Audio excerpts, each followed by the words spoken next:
Yeah, good morning everyone.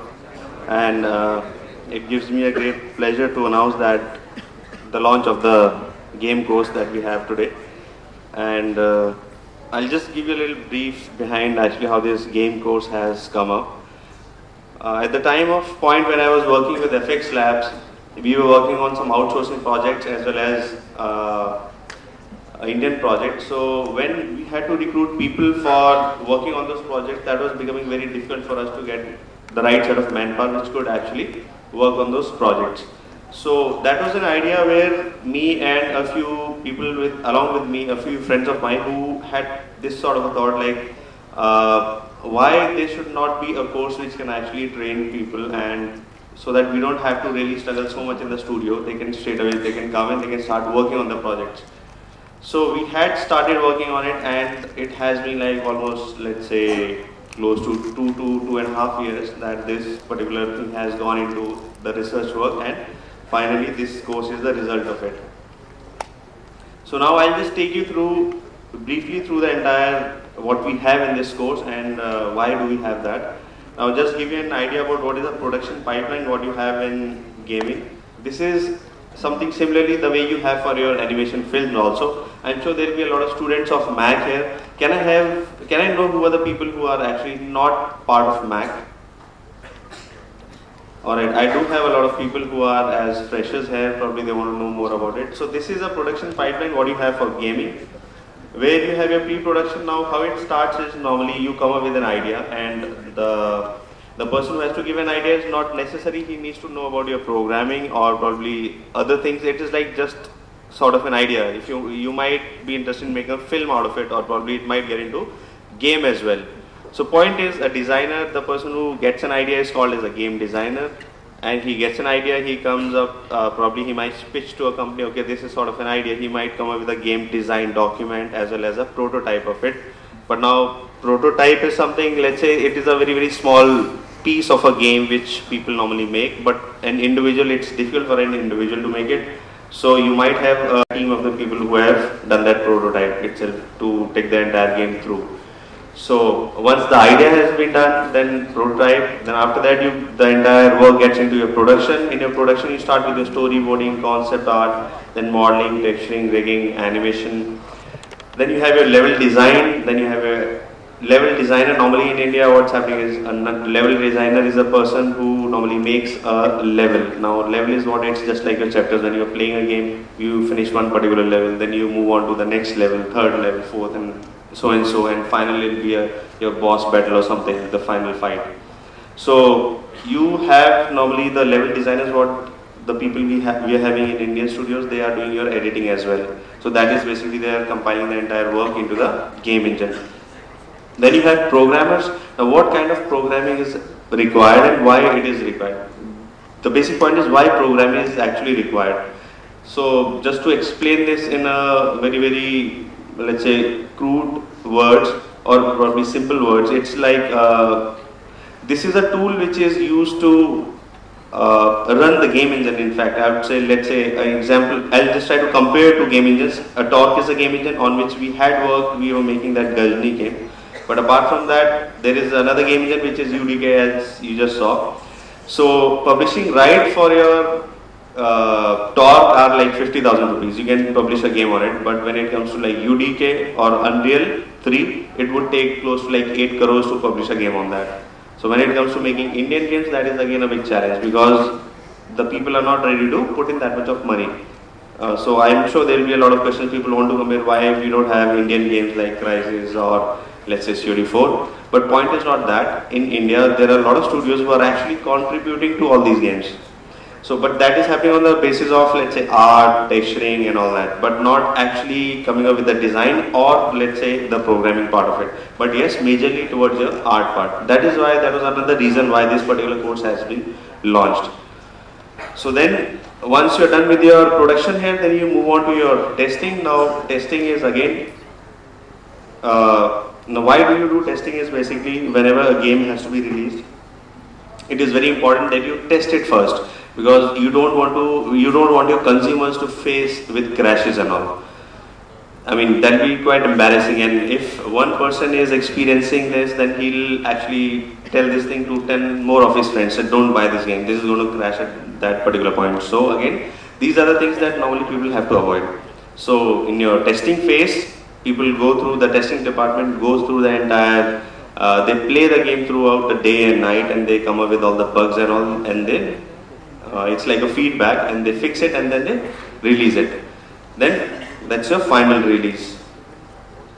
So now in your production, currently this particular course is focusing more towards your art, and but again it gives you an idea of many things that we'll just discuss about. Now here, just to open up production a little more, as I just I've just spoken is art creation. These are the areas where you normally find your jobs: modeling, texturing, rigging, and animation.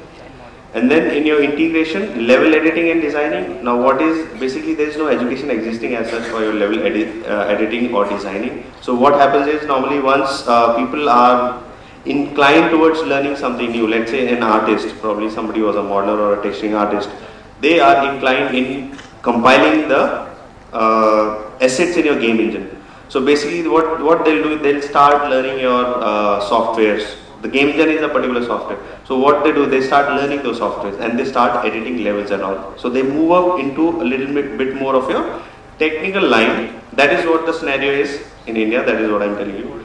So from art you can actually progress ahead for your level editing as well as your designing.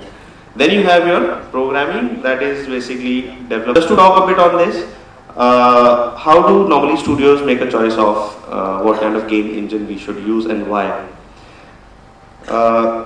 As I just said, cost factor is one of the most, I guess the most important thing which is taken in consideration when we are deciding on what sort of game engine we should be using for a particular game. Now what happens is, let's say UDK, let's say Crysis, they are very advanced engines. They have almost all the features inbuilt there, and a lot of artist friendly as well. Artists can use it. But when it comes to, let's say, Torque, there are many other engines which don't have that much of facilities. But point is, there is a studio which is good enough, they might not use Crysis or even your UDK. But why? Particularly because the game design what they have, that does not require all the aspects of your UDK. But when you are going to buy UDK, you will have to pay for all the tools of it. So what do they do is, they normally go for the most basic engine, and they will try to put up a team of programmers and they'll start developing. So point is, they'll only develop the tools that they actually require for the design of the game. So that is another way of how production normally works, but again these are the calls which are taken on the higher level. Then now modeling, as I am talking about modeling for games, majorly now in this particular course you are focusing on how modeling is done for games, but not only that, apart from that, how modeling is done for your online games and how modeling is done for your PC and console games. The difference between both of them is, your online it depends on your bandwidth, the kind of internet speed what you have, you will be able to play a game. But when it comes to PC and consoles, they are very powerful machines, they can really render a lot of heavy data. So how art differs when you start working on games, or particularly online, what is the differentiation, that is what you get to know here itself. Then again, when it comes to texturing, what kind of texture sizes have to be there, because when you talk about animation films, you can put a lot of heavy data, a lot of heavy texture sheets and all that you put in, because it is only the rendered thing what you are concerned with. But in terms of games, it is real-time rendering. Real-time rendering in the sense, wherever your camera is moving, it is actually rendering all more than 30-40 frames, that is why you are able to see that visual picture. So that is why the entire art, as well as your let's say texturing and lots of things, even your AI programming, a lot of things are actually kept low as possible, so that this render, the game can actually play properly on whatever target machine is. So this is again what are the areas that normally you look into. And again, rigging and animation. Now most of the time here people are using mocaps. Now how do you use a mocap data for your particular game? How do you put it into a character? So again, it's not that you just shoot a mocap file and you just put it in a character and you start using it. You need to clean that up, because that is again a heavy file. it is realistic, but again you need to clean that file so that it becomes lighter. So again, the fundamentals, what are there in the course, you go through all that. Now the kind of, the engine what we have selected is your Unity. Now basically, why not UDK or why not any other engine, why only Unity? The basic idea was because it also develops games for your iPhone. And apart from that, this has a very good and artist-friendly architecture, which becomes very easy to learn. And in fact, all the other engines are just, you can say, a little more advanced version of these, but kind of platform, or let's say the interface and the processing, what you learn how an engine works, that this particular engine helps you a lot to understand that, as well as it's pretty easy. Now these are some highlights of the course. Now this is a 12 months course. In your first 6 months, it is your certificate in game design, and the second month, what you have, second sem, I would say, what you have is your advanced certificate in your game art and integration for another 6 months. The basic guidelines of what you have in the courses are like visual aesthetics, that is, you need to understand what art is so that you can create art.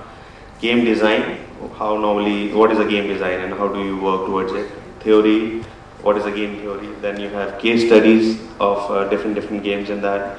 Then game production process, business for games, what is the relationship of your producer as well as your developer, how do they correlate, how the money and all that basic dealings are done, because it's important that you get an idea of the entire scenario before you actually get into a game industry. So development team, what are the teams which are existing on a particular role for making a game. Then you have digital design, where you start working in your 3D applications. Now here you have your, in your next 6 months, stylization of game art, because majorly online games, what you see, they are all stylized because the data has to be a little low resolution, because you see majorly you will find them from bird's eye view. So what exactly stylize is and how it is done, how you need to understand the art so that whenever you are working for a particular game, you are able to create the content which actually matches the style of it.